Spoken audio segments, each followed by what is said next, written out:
Hello, everyone, and welcome to Creative Live. Welcome to Creative Live TV or wherever it is that you're tuning in. I'm your host, Kenna Klosterman, and I am here with you coming from my living room to yours for another episode of We Are Photographers. That's our podcast here at Creative Live, where we talk to photographers, filmmakers, creative industry game changers, and we go deep into why they do what they do. This is not a podcast talking about gear. We like to get into the wins, the struggles, because we're all creatives and we all have them. So we like to connect with you so that you know you're not alone. So if you are tuning in wherever it is on Facebook or YouTube or Twitter, if you're watching live, you can join the conversation. But the spot that I'm going to be seeing your questions and comments first is over on creativelive.com/TV. So feel free to join the chat and I will see you there. I've got Kate Dessa, who is also in those chats, helping out and chatting with you all. So let's just get right into it. I am super excited for today's guest. She is one of our favorite visual storytellers here at Creative Live. She is full of energy and positivity. Her name is Elise Swopes. She is Chicago bred and recently moved to Brooklyn. And she is a photographer, graphic designer. She is a visual storyteller, as I said, a videographer, a speaker. After we do this conversation, you've got to go listen to her TEDx talk and go subscribe to her podcast called Swopes So Dope. She has, since 2011, was an early Instagrammer where she first started her own brand and then was able to start working with some of the biggest brands on the planet, Apple, Adobe, Adidas, and so many more. And she is still discovering what her inner power is. So welcome to We Are Photographers, Elise Swopes. Thank you so much. That was one of the best intros for me I think I've ever heard in my life. Thank you. That was amazing. If I could just keep that and replay it for anyone ever, that'd be great.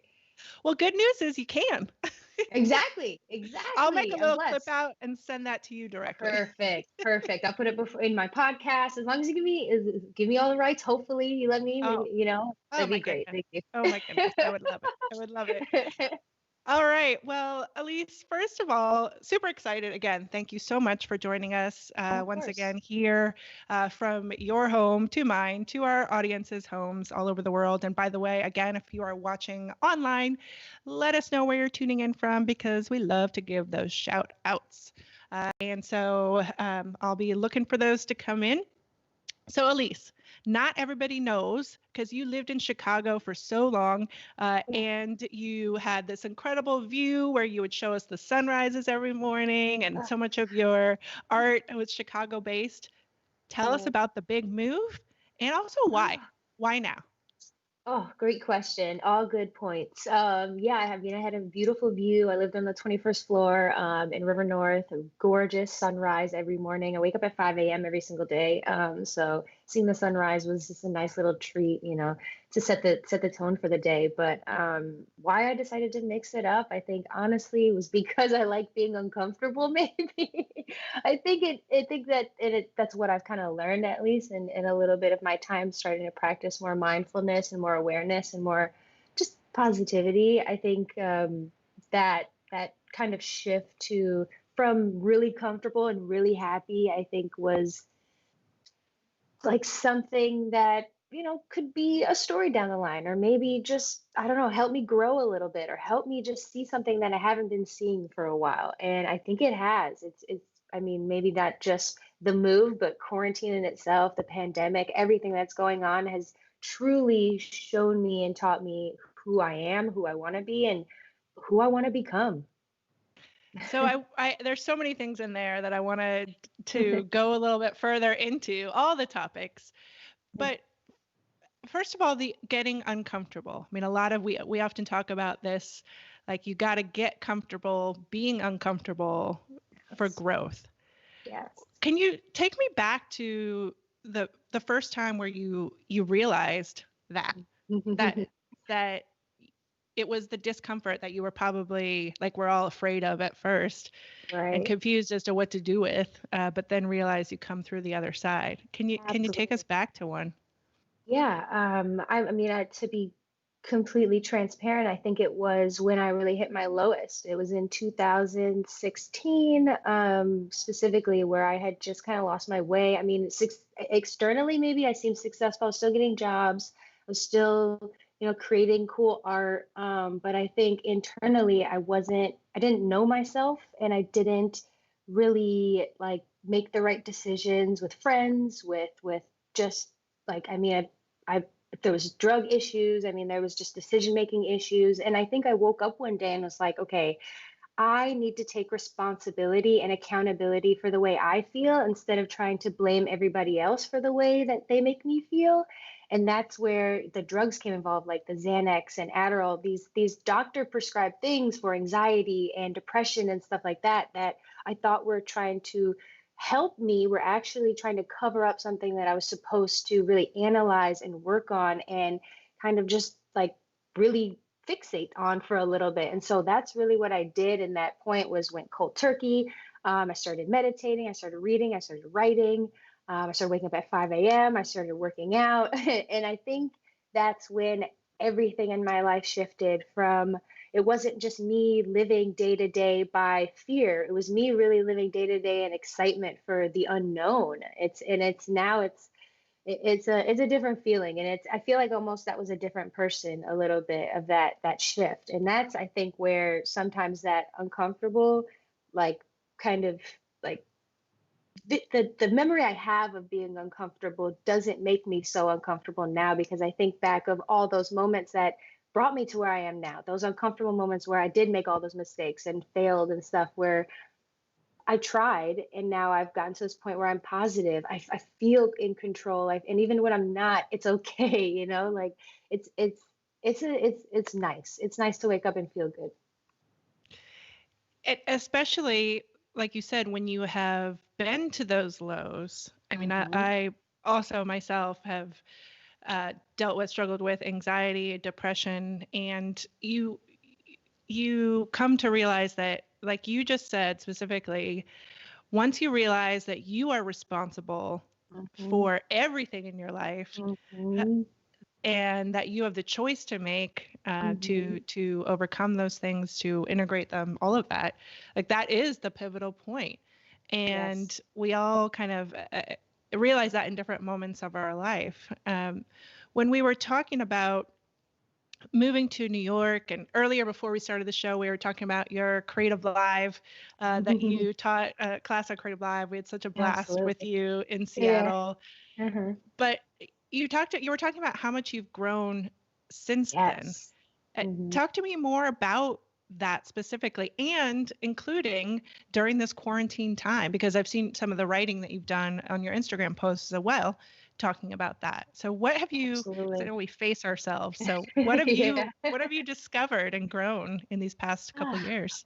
I mean, it's interesting, even with quarantine, when it started happening, I was like, oh, well, I've been preparing for this for years now. I'm like, I can meditate. I'm pretty mindful. I'm pretty aware, but I think it was more so now, not so much about all the stuff that was good for me. Now it's more about, okay, what do I do good for me that's good for others too? And I think that's where the shift happened, where it was like, okay, what's my purpose? What's my mission with all this stuff? Instead of being so aimless in my approach to what I do, like, do I need to create a newsletter just because all my friends have one? Do I need to do Twitch because all my friends do Twitch? Do I need to do a YouTube consistently because all my friends do YouTube? Like, who do I visualize myself as an older person, or as a retired individual, or someone who dies and leaves a legacy? Who is that person to me? And does this stuff add up and lay the bricks to the foundation that I'm hoping for?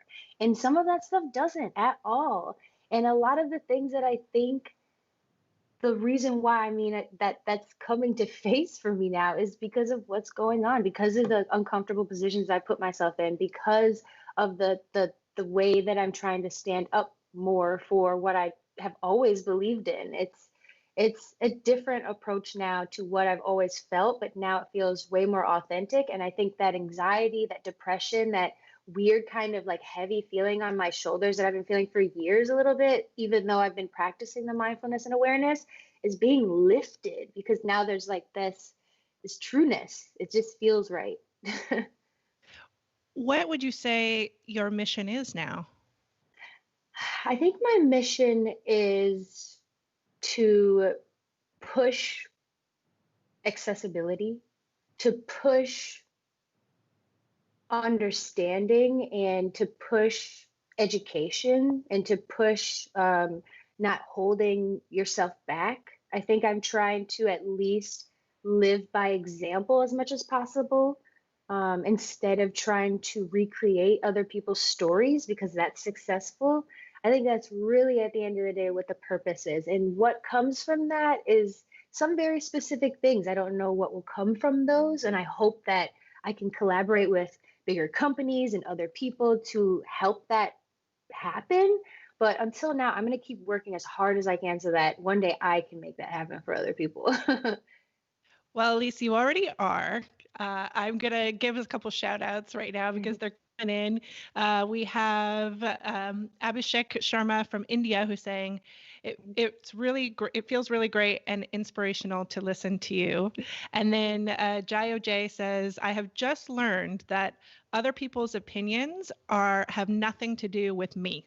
Yes. And now I don't worry about other people's opinions. And he's tuning in from South London. So it's so interesting how long it takes us to I know. realize that we don't need to worry about what other people think about us.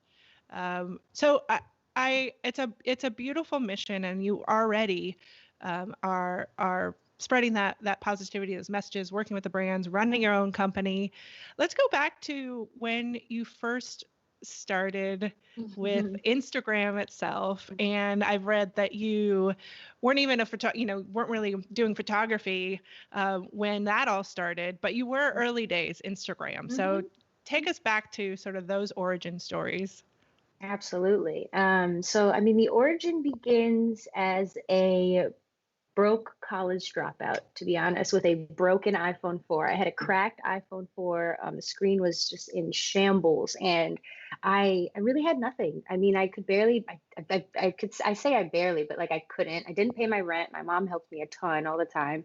And I just was living day to day with kind of no direction, no purpose as to what I feel right now. Just being just young though, of course. I mean, I'm 20 years old, 19, 20. I mean, you think you know everything then, and it's a, yeah, but you really don't know much. And of course, people know stuff, but I had a lot to learn through experience, of course. But so through that desperation, through that struggle, through having nothing, I found this free platform, Instagram, where there was really not much happening on there, but I found this really cool community of people who created with their iPhones. I was able to shoot with my iPhone 4, to use free apps to edit. And being a graphic designer since I was about 9 or 10 years old, I owned my first website when I was 11, and designed it myself. And honestly, that kind of inspired, I think, that kind of surrealistic, interesting, different approach to shooting and photos. And I think that's kind of where, like, I just kind of built something for my own on Instagram because there wasn't anyone doing that. There wasn't anyone kind of going outside the box and putting drafts in their photos or mixing it up and kind of cutting it apart in these really intricate different apps like Art Studio and Snapseed. And I was just really like acting like there was no limitation. There, to me, this is still the way I talk, and this is why I talk about accessibility, and the way I want to inspire people is that, if I can come from having nothing, absolutely nothing, and build something for myself through this, but still have access to a phone, which a ton of people do. You go to certain places and you realize that everyone has a phone somehow, regardless of really what they're going through. But I still think there should be accessibility. Like, people should have free phones. They should have access to free phones, I believe. And so that's the type of stuff I'm trying to work on, is like using my past experience and my my actual story to be able to make a change, because that's where the truth comes into play. That's where it's actually real life example. But eventually, going back into Instagram, I just was posting consistently all the time, and eventually Instagram made me a suggested user. And the suggested user list at the time was this list that kind of pops up when people sign up for Instagram, and it shows you, who's doing Instagram right. You should follow these people. Let them set a tone and a standard for how you should create. And so from that, I gained about 100,000 followers within a few years. And of course, Instagram changed up quite a bit within those years, and the explore page changed, the algorithm changed, everything changed, and I think I just had to kind of learn to do it on my own. And so I kind of gained the rest of the 150,000 myself by just being consistent, by being myself. Sometimes people are like, how do you have a theme on your page? How does it all look so good together? But I just tell them, like, it has everything to do with me doing what I love, by listening to my gut. That's where my theme is I'm my theme. So just trying to like be myself a lot has been difficult. And that kind of, I mean, that stems from just like high school and middle school and Instagram. I mean, it's all very political no matter where you go in your life. And you have to either fall victim to a lot of the pressure, a lot of the, comparison, or you can keep being yourself and have your failures, have your lessons, have your successes, but also just know that you're still being your authentic self. And that's what makes you last. That's really what it is. But sometimes it takes a long time for you to kind of see, those seeds you plant kind of come through the dirt. But yeah, I think that Instagram has blessed me a ton. I think sometimes, of course, there's a lot of fear of where that's going. I mean, that's my job. So um, I try not to rely on it too much. And that's where even times like this, where, as much as I am blessed still with a lot of different gigs with it, I think it's still a wake up call. It's like, okay, well, if this went away tomorrow, what am I really doing? What can I create within myself that no one else can take away? And so that's where that mission, that purpose kind of shifted quite a bit. Well, I think there's such importance, like you said, in realizing that you are the only you. Mm-hmm. And nobody else can do that or take that away from you. And so earlier you were talking about, well, my friends are doing Twitch, maybe I should do that, the vlogging and the regularity of all these things. But if you don't listen to your gut and to what it's telling you that you want to do, like if you don't want to do things, you're not going to do them well usually, right?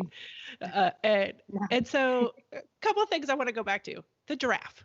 Okay, Yeah. so you being you adding your little, magic and creativity, because what you post for people for the non 282,000 people that are not following you yet on Instagram, uh, one of your themes is the giraffe. So Yeah.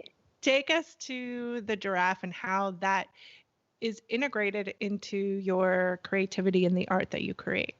Yeah, of course. The giraffe is very accidental, to be quite honest with you. I think initially I was putting lots of different animals in my art. I was doing like monkeys and wolves and elephants. And I think something about the giraffe in Chicago's architecture just worked. And the more I kind of do like interviews and people ask me about it, I think I kind of talked myself through what it really was. It's the composition, I think. I think it's the contrast between kind of like a gritty kind of city that's kind of known for just, a little bit of negativity, but also its beauty, and just contrasting that with this big, bright yellow, sometimes orange, depending on the edit, giraffe, and I think it's tall, buildings are tall, it looks really well.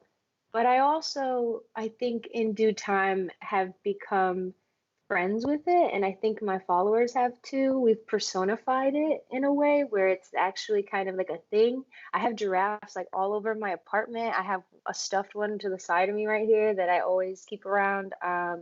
It's like sometimes if I don't post it in a while, someone will ask me where it is.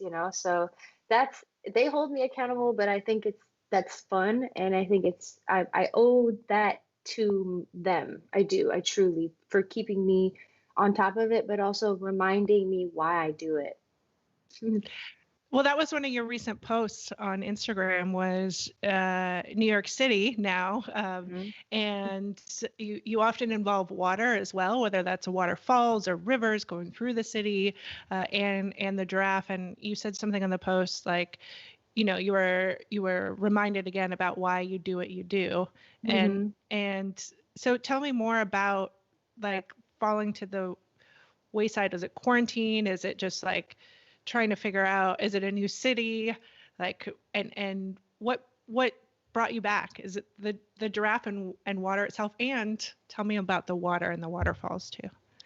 Um, well, honestly, I haven't really gone out to shoot much here because of like the because of COVID. And I have asthma and I'm very scared of getting sick and I've been hospitalized for my lungs before. So I'm like very weary about going out about it. And that's the worst part. I want to go shoot. I just got a scooter too. So like I'm trying to scoot around and like it's the best kind of shooting to me is like scootering around, getting it and leaving. But I think that's something that's been kind of weird. But also I think too, you know, with everything happening, there's so much more important stuff kind of, you try to like think about how are you making sure that you're still empathetic to everything that's happening, to people who are still dying. I have friends who have grandparents who have died from COVID. I'm sending them, I'm so sorry, sending all my love while thinking about what I should post for the day. Like it seems a little weird. So I think that's sometimes where it comes into play is just, new city and then this COVID and then like also like all the injustice that's happening too, like it's that everything is hitting the fan, but I think it's important to hit the fan because now we're seeing really what's important, what's like for me, what's my mission, what's my purpose, who am I trying to cultivate a community for? It's not like there's no more room for like what do you think, what do you know, like it's all about just like being very empathetic and real and honest, and that's trying to that sometimes is not pretty, that's not Instagrammable, that's sometimes not creative, it doesn't feel good. So sometimes I have to take a week or two to like sit with myself and be like, okay, what am I really trying to do? And that's it's all coming into play. Well, to your point, on top of quarantine, we are in the midst of a revolution, Black Lives Yes. Matter. And, like you said, the social injustices that are finally becoming more talked about, mainstream, if you will. That's a strange way to put it, but I but know. has has being in a new city, New York, where is so much going on, different than if you were in Chicago or what? How is this experience for you, as especially if you can't, if you aren't necessarily going out Right. protests, all of that to cover those because of Mhm. of the asthma and all of Right. that. Mhm. It's I think this is why I'm here, just to open my eyes, to see more, to know that there's more to be done, to understand that I'm not just gonna live in a 21st floor on an ivory tower in River North in Chicago. Like, like I in New York, I'm lower. I'm in a different neighborhood. I see everybody. I see everything that's going on. I hear everything. I am just more in tune. And I think that's what I needed because I think I was just like almost separating myself too much. And this is where I started my mentor program. I have 17 mentees, 15 of them are Black. I started like I started a Swope Shares project where I feature a photographer that's not known, where I edit their photo and make it surreal and cool, and I interview them and share their story. I honestly think this brought me to a place of just like humanizing everything. And it seems really ignorant and stupid almost, because it's like, why haven't I known that the whole time? But like it's like it just feels like this is the time for me to just be real and honest about my ignorance, to be honest with you. I'm not afraid to be honest about the stuff that I was afraid to talk about, to say that I was afraid to speak up, to say that I was, maybe enabling certain people or certain situations by not saying the right thing. Like there was tons of events I would go to and I'd be the only Black person, and I'd say something sometimes, I'd send an email afterwards or something, but like, why in the moment of wasn't I like, okay, what's going on here? Why is there no Black people? Why aren't you held accountable? Like saying something. But like the me now is like, I'm going to say everything that I think. I'm going to trust my gut. I'm going to trust my intuition and the feeling that I get, because it's real. And that's like something I've been pushing back for many, many years, is like no more ignoring the intuition, because more times than not, it's always right. Right. And that's, I mean, that's what I feel like makes or breaks our, not only our day, but feeling true to ourselves. What, let's go back to childhood. And Mm, I know you were homeschooled yeah. by your dad until third grade. Hmm. That you talk about kind of being introverted, and like you said, you built your own website in sixth grade, like, Right. or we're building it for others, or um, I mean, take us back to that. Take us back to, was there growing up as in a biracial household, how did all of those things sort of influence you, who you were, and who you become? Oh my, so much. Honestly, my dad is a Black man. He is darker than your average Black man. When we were growing up, he was homeless. He was living in his car, while my mom, who's white, Irish German, green hazel eyes, blonde hair, was being really successful and winning at life. And I think for a very long time, when you're young, you don't really realize what's going on.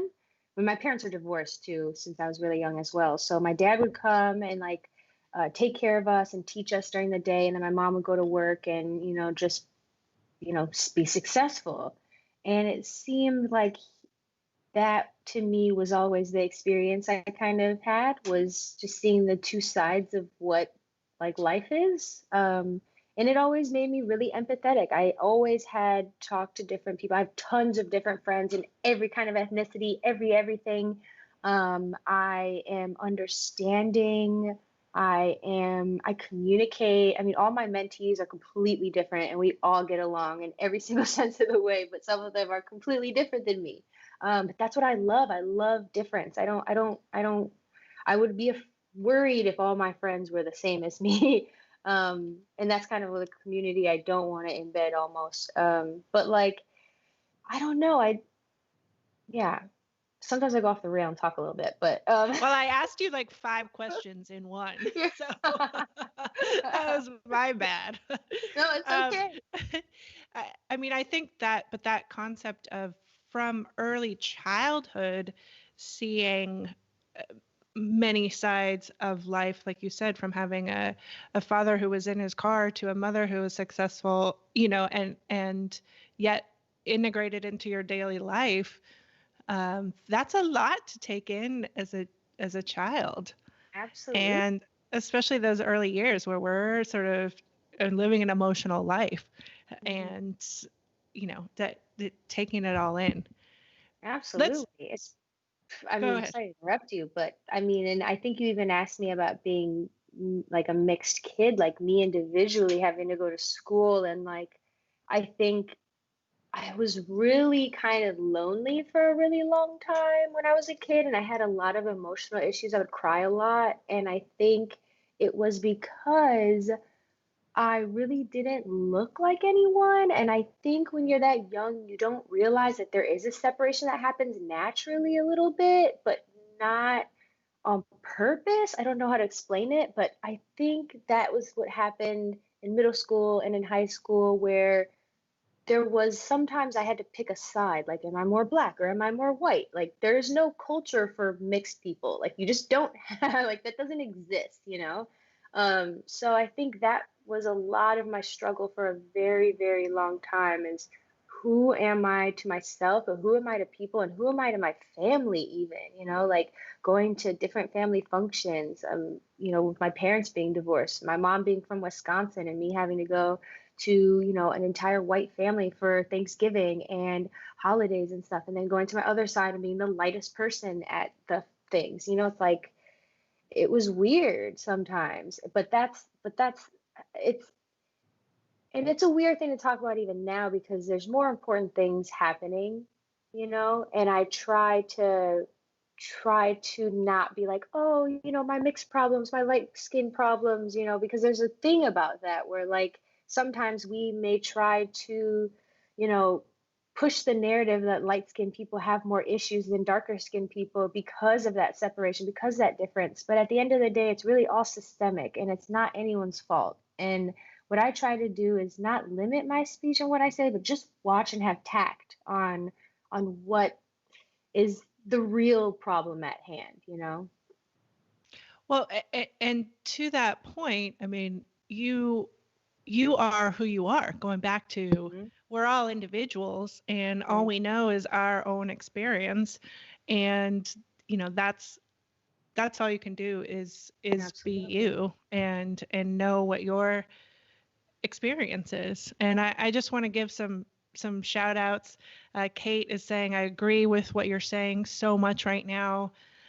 Tony is commenting about being brave and generous of you, and long comments. I'll have to go and read that afterwards. Hmm. But inspiring folks with anxieties and doubts, tearing down walls between what we want and what we think we are capable of. So I mean, it's like you said. I mean, we're all learning, and what implicit biases we might all have, and being complicit and all of these things, Hmm. but yet like you said, we can't minimize ourselves either for who we Hmm. are and what we're doing. Right. And so I want to talk about your podcast. Yeah. Switching gears. Fun. Swopes so dope. I love it. I've Thanks. been listening, and Oh, nice. what was the origin for starting the podcast? And I know you always go through sort of three topics, I do. and ranging from, well, you tell us about the Yeah, of podcast. course. Yeah, thank you. I mean, I love your intro, so I would have let you keep going. But yeah, the podcast, I mean, I don't know if you've noticed yet, but I like to talk. And I can talk for a while. And I think I have a lot of thoughts about a lot of things. I think my podcast was a long time coming because had a lot of fear about maybe not knowing enough or not like trying enough or just being afraid of like what it entails. Maybe it's too hard, maybe it's this, maybe it's that, but it really wasn't.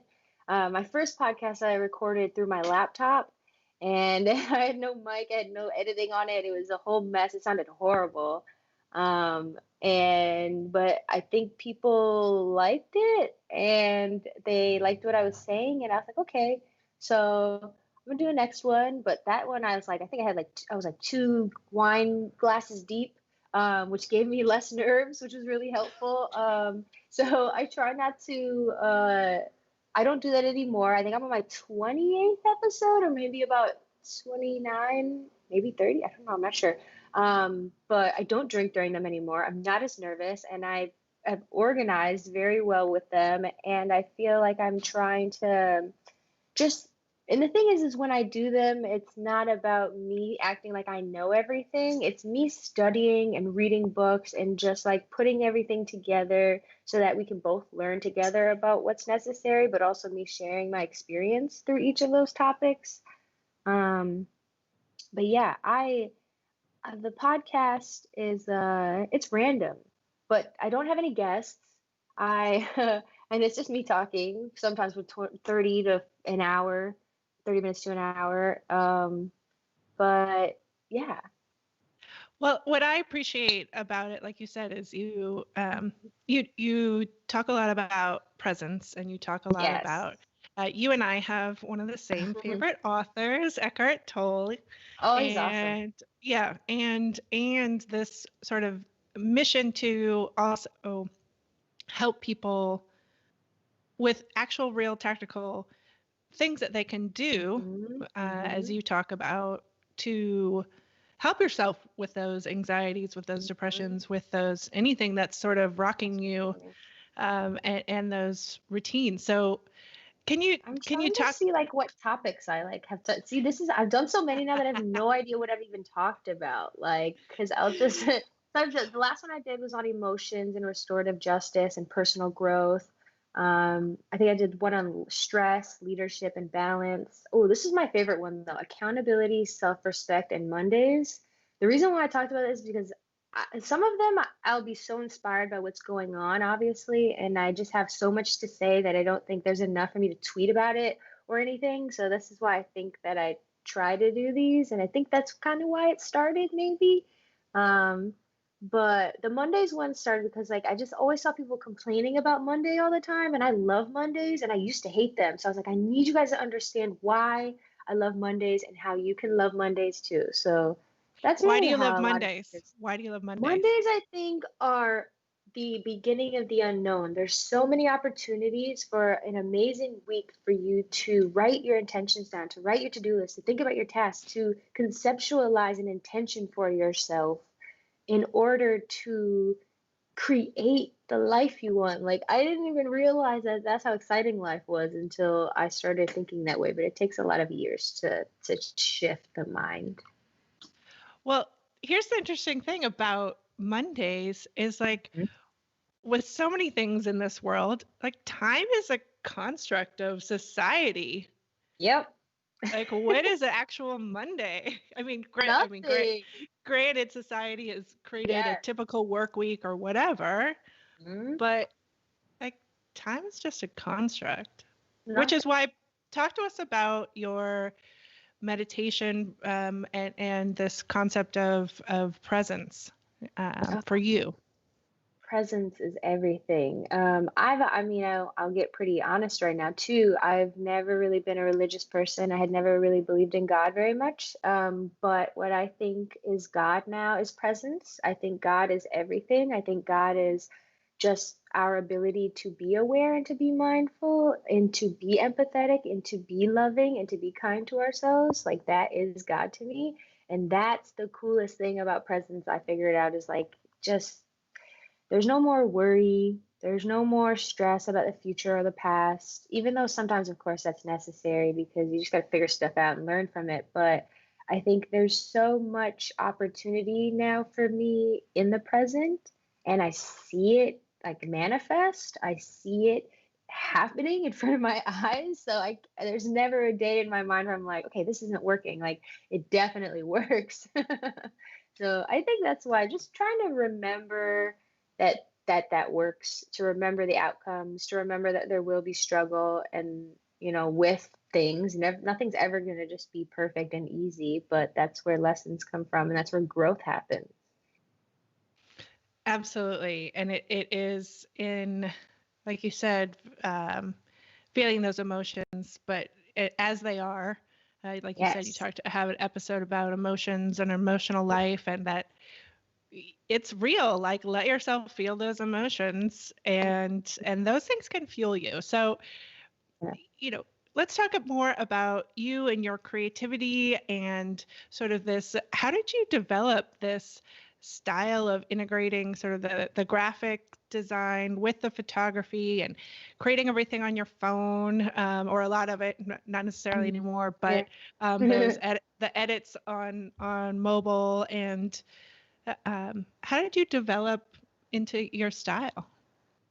I think it has everything to do with my limitations. I think I'm such a person who sees a limitation and I try to push past it as much as I can, and show people that it's possible, that you can do it, that I can do it, and to show myself that I can do things. I don't know. I maybe get it from my mom and my dad, but my mom especially, she's always been really, really hard worker and like always trying to like just do better and do more than what's necessary. And like for me, I do like to give a little more, and so that might come into play with my art, is just seeing what is there for reality, whether it's like the skyline and architecture, and then looking at like what don't we have in Illinois.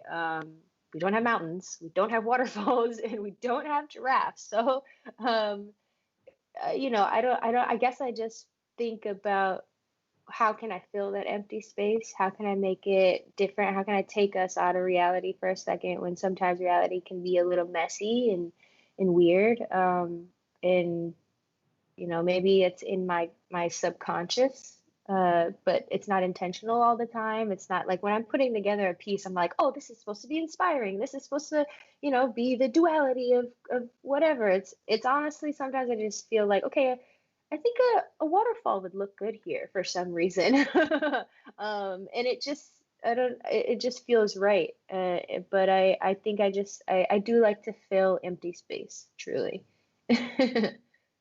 Well, that's interesting. Filling empty space, because Yeah. isn't that what creativity is, right? Like a Mhm. blank slate, a blank space Yeah. that, especially when you allow your mind, your sort of your magic to create things that aren't there. And this, you wrote something, you said just on a recent IG post, admiring what I can from reality and adding a Mhm. little bit of my own magic.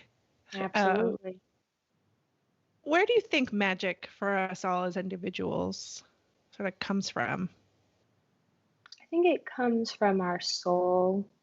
I think it starts with love. It starts with kindness. It starts with no judgment. I think that's where magic stems from. It doesn't come with questions. It doesn't come with, um, doubt. I don't know if I said doubt yet, but I think I think that's what magic is. It's like that.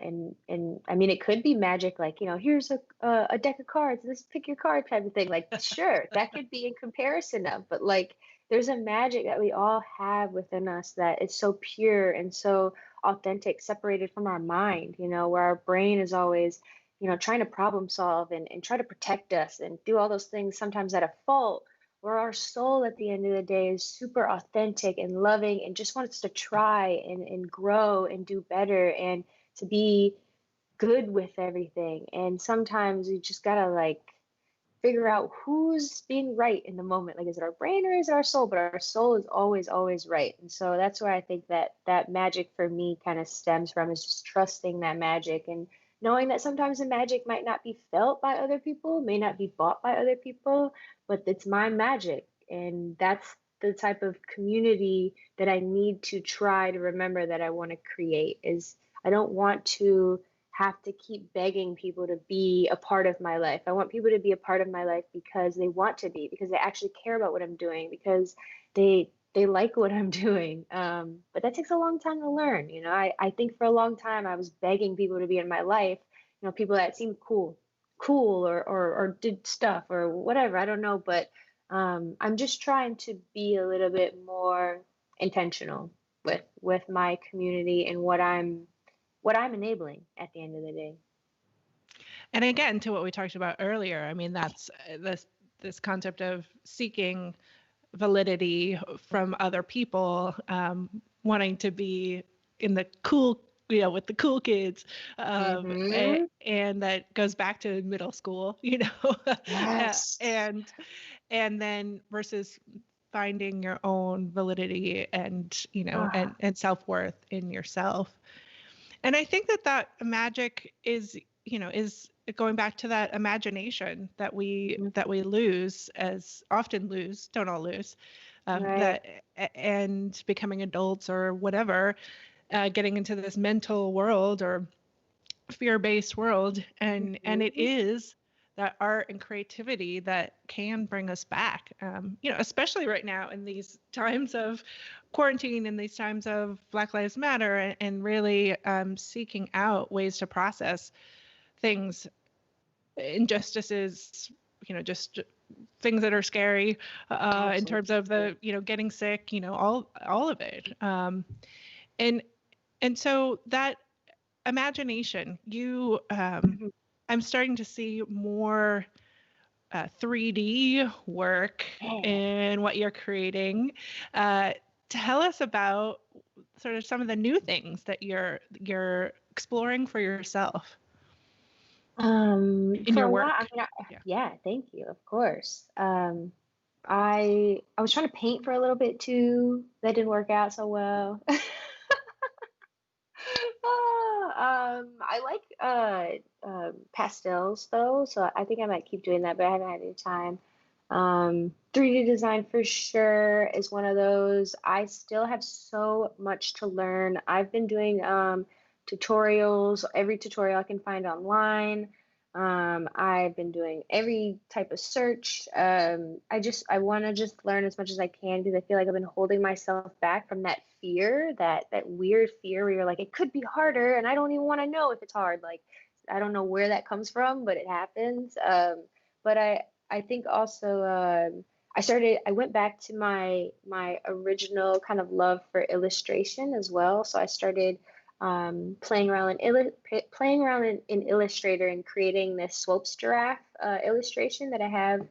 I have it linked on my Instagram, but I've just created this character out of this giraffe, like in different rooms and different scenarios and stuff like that. And I think that's something too where I just forgot how much I love doing that for some reason. And I hope that, I mean, I don't think I want anything to come from it, but I hope that I hope I continue it and stay consistent with it because it really does bring me joy. Um, and I guess those are the things right now I'm really trying to hang out with and try because when I sat down a few weeks ago, or maybe it was a month ago or two, I was really real with myself. I was like, what are you doing? Like, I just really was just trying to figure out, like, where are you trying to go? Who are you trying to be? What do you love? Like, and it may seem like from the outside, of course, I've got so much stuff going on. I have so much success. I've done over 100 brand projects. That's great, whatever. But like, if I don't know where I'm trying to head to, if I'm just aimless and just like checking things off and just cashing checks, like really, what is the point, like to any of it? And it's there wasn't. It didn't feel like there was anything, and now it feels like there's an actual point. There's an actual position and place where I hope to be in time. But if things change, that's fine. But it feels better because it doesn't feel like distraction is, that heavy. It doesn't feel like anxiety is that heavy when I see something, a friend is doing or being successful at, and it doesn't feel like a loss to me. It doesn't feel like a jealousy where it's like, oh, maybe I lost something from that. Like it's more like an excitement now. It's like I can be happy for everyone and everything because there's enough room for everyone to succeed. There's enough room for everyone to do what they love if you just be authentic to yourself and your experience and your story. What are some of the things that you've learned to let go of? Again, that we were saying like, oh, my friend's doing this, it looks successful, I got to try that, I got to try this other thing. What are some of the things that you realized you didn't really want to do? I think just like having to be like so consistent all the time with like YouTube and Twitch and stuff. I didn't have to like be like, oh, like posting a new YouTube every week or showing everyone my food or something. I don't know, like if I don't feel like it's authentic, if I don't feel it like in my gut, like I should not be doing it. And I think that was kind of like the things that I'm just trying to just lean towards. I also have been removing like some friendships, some connections with people, just based off the mentality of realizing like maybe some friendships are one-sided, maybe you're being used, maybe someone's not doing what they're supposed to do, just cutting certain people off and cutting off certain situations and energy that's been given. So I think that was a lot. That was a lot too, is just to prune out personal and external. I often say that my daily practice is letting go, and and that's sort of some of the themes that I hear you talking about, whether that's unhealthy relationships, whether that is, toxic people in your life that you're just holding on to for some other reason, or Right. all these things that you think you should be doing. Whereas if your gut isn't telling you that, your intuition, your soul isn't singing it, Right. then again, it's not moving you forward with that growth that you have been talking about so well. So I mentioned it earlier, but you have on your Instagram, you mentioned it earlier too, these on your Instagram stories, these beautiful daily, is it every day that you do your Yeah. reminders, your writing, and then you narrate it with your own voice, which I just happen to love. Thanks. So are you, tell us about those, and then are you writing those again? Talk to us a little bit about your morning routine, and are you writing those every day? Um, yeah, those I like to call them reminders, because I mean I call them reminders because I think we all know like what I'm saying. There's just sometimes we forget, and I think that the greatest thing is me not pretending like I know everything. I'm really trying to remind myself too, and that's really where it came from, is me being in that, like I talked about, that position of being so low and so lost, and kind of just trying to reestablish like my thinking in my habits in the way that I wanted to be. And that started with writing, and just trying to ingrain my gratitude and ingrain an affirmation, so to say, like I just really wanted to make sure that I was practicing what I preached. And that had to entail me sitting down for an hour or 30 minutes or sometimes 2 hours. When I first started, it was like there would be days where I could like get something out, and there'd be days where I was like, I don't want to write, I don't want to feel anything, I don't want to do anything, I'm just like whatever, I have nothing to say. But I would sit there and I'd make myself do it. And now it feels like me pushing myself to go a little bit past that, besides being tired and my brain kind of like pushing me to give up. It's taught me a lot, and it's helped me grow so much with just the way that my brain naturally reacts and responds to things. um, so the writing is, it's not, I and I don't like to say this sometimes, but I guess it's true. I don't like things that are very corny. I don't like stuff that's too like, just like, oh, everything's great. Like, I think my reminders are very realistic. They're very approachable, and they're very just like, you got this, like it's very just smart, and not like, it's very like factual, like not, science. I like science, and I like, just stuff that makes sense. And I think they just make sense sometimes. And that's just what I wanted and what I needed sometimes, is something that just made sense. And so I kind of made what I needed and what I lacked, and was consistent with it for like, I think it's been like 4 years now that I've been writing them almost, every single morning. I've written them when I was out of the country. I've written them when I'm traveling, and on a gig when I'm busy in the middle of something, because I've been posting them at the exact same time every single morning, um, no matter where I am in the world. And it's interesting. I think sometimes people come up to me more now about them than they do my actual art. And they'll say, I love your morning quotes. They've changed my life. There's some people who've told me that they quit their job and they started their personal project, and it just makes them happier every single day. Some people started an LLC for their business. Some people picked up photography. Some people picked up like different things. I mean, if I can enact a little bit of change just by sharing stuff that I need myself, that gives me enough joy to wake up every single day. But it also is a lot of pressure, because sometimes I still don't want to write, but I do it anyway. So those days when I don't feel like writing, I might like, so the nice part about my writing is that all of it's on Twitter, and I'll post a tweet of it every day, and that's where I write it too. So I'll write in my tweet, and I've been doing that since the beginning. And I like writing in the tweet because it has a certain amount of characters, so I don't go over or under or whatever. So I have this very specific amount of words. So I'll write it in there, and then I'll tweet it. but it's also kind of nice because Twitter gets to be like my database for it all. So if some days I don't feel like writing, I'll just go into Twitter and be like, well, how am I feeling today? What do I need to hear? I'll just like type in my name, my Twitter name, and like type in a word that I maybe have talked about in one of them and like copy and paste that one. But I might like shift it around or change it, because what I realize is like when I was tweeting them in like 2017, that 2017 me was very different from the me now. And there was words that I would say that I was just like, and there's things that I didn't believe still that were like that I've shifted thinking about, since then. And so I'll change some of the words or some of the meaning of it. But other than that, been the best thing for me. The best, best, best.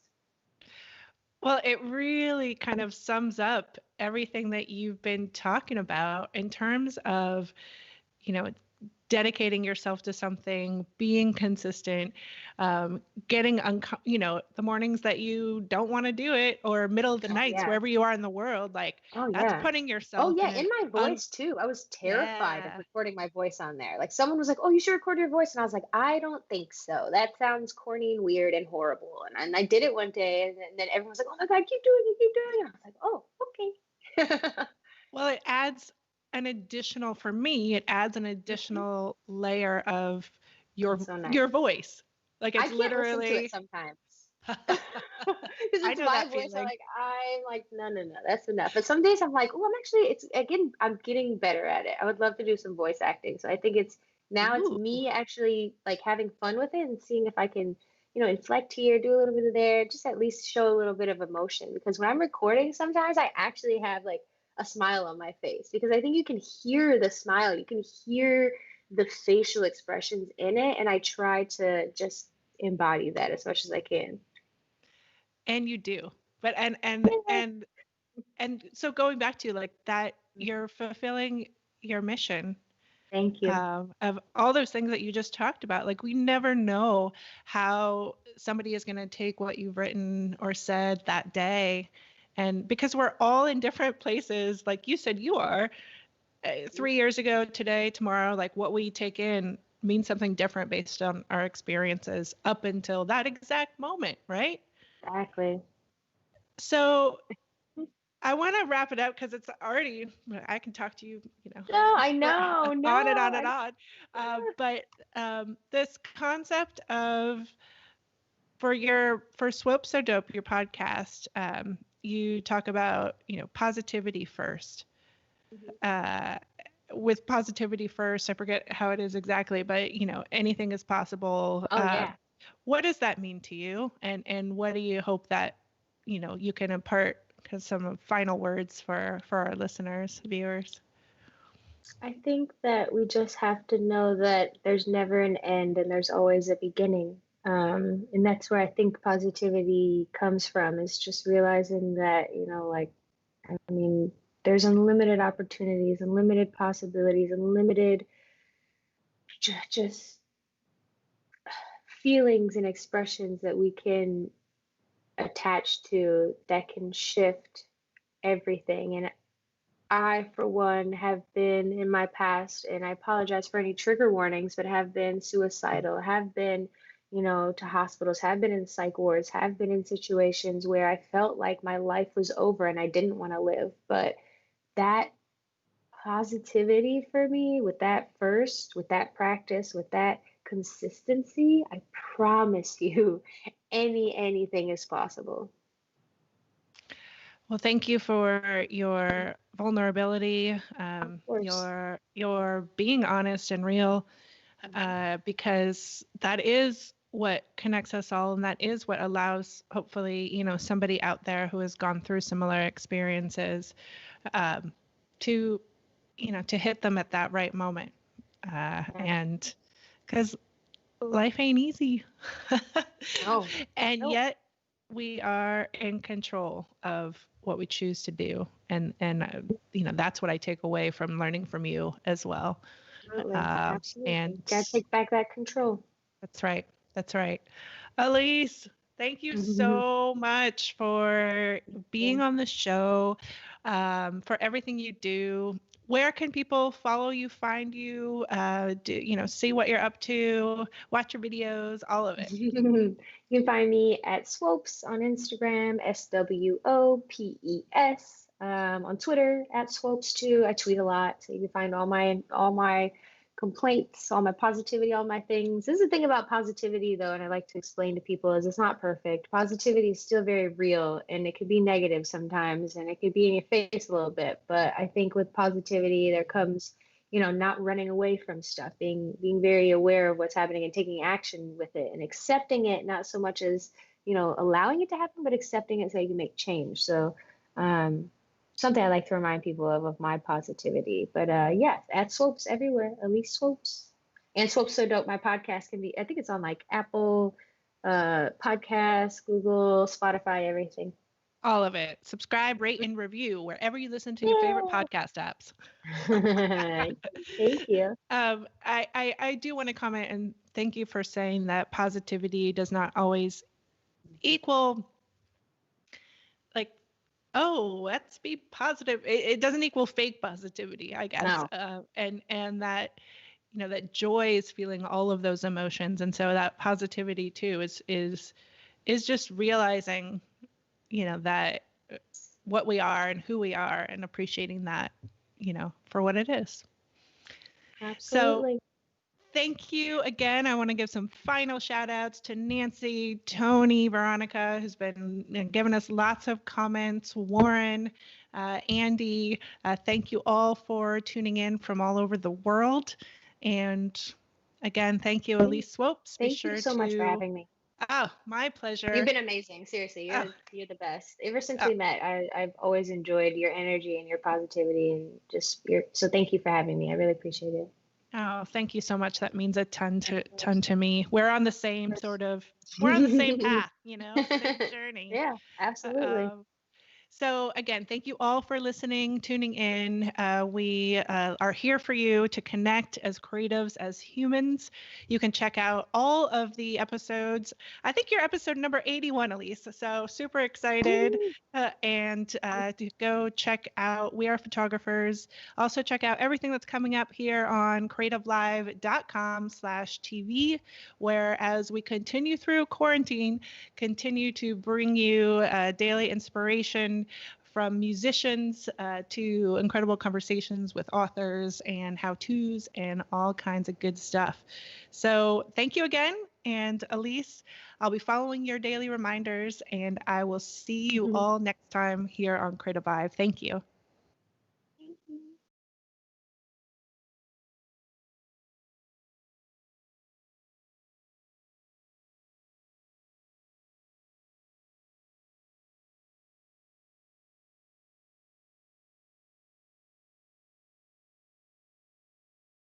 Hey guys, what's up? It's Chase Jarvis, founder and CEO of CreativeLive. You all know that we have more than 2,000 classes and more than 10,000 hours of learning, inspirational, and motivational content on the platform. I'm super excited to announce a new experience on CreativeLive. It's called Fast Class. You've told us that you're busy and sometimes it's hard to dive into a full class from start to finish. So essentially, we're now giving you a shortened highlight version of our top CreativeLive classes. You can always dive into the full class with 5, 10, or 15 hours of great content. But now, if you're just looking to focus on a few of the highlights or want to be able to skip quickly to something that really interests you, you can now get a shortened fast class version of that class. We're also thinking this might be able to help you explore a new craft and save time while doing it. This is a great tool to curate your learning experience to help create the life that you seek. So you're probably thinking, great, how do I access this new experience on CreativeLive? That's easy. All you have to do is be a subscriber to the Creator Pass, and then all this is yours.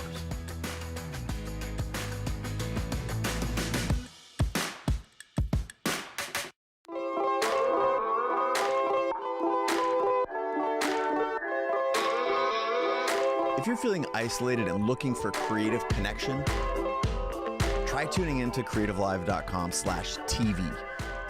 That's where we've got a 24/7 live stream from the kitchen counters. I can do that backlit shot that I really like to do. From the studios and living rooms of many of the world's top creators, where we're doing musical performances, Q&As, cooking shows, virtual book tour events, drawing, spoken word poetry, and more. Life passed me by waiting for an invitation when the world is greater than my nation or my occupation. Be someone you've never been. You feel all that adrenaline, it's medicine. It actually helps me feel like my days are more purposeful. I hope that out of this deep pain will come some collective growth. Dive into CreativeLive TV today.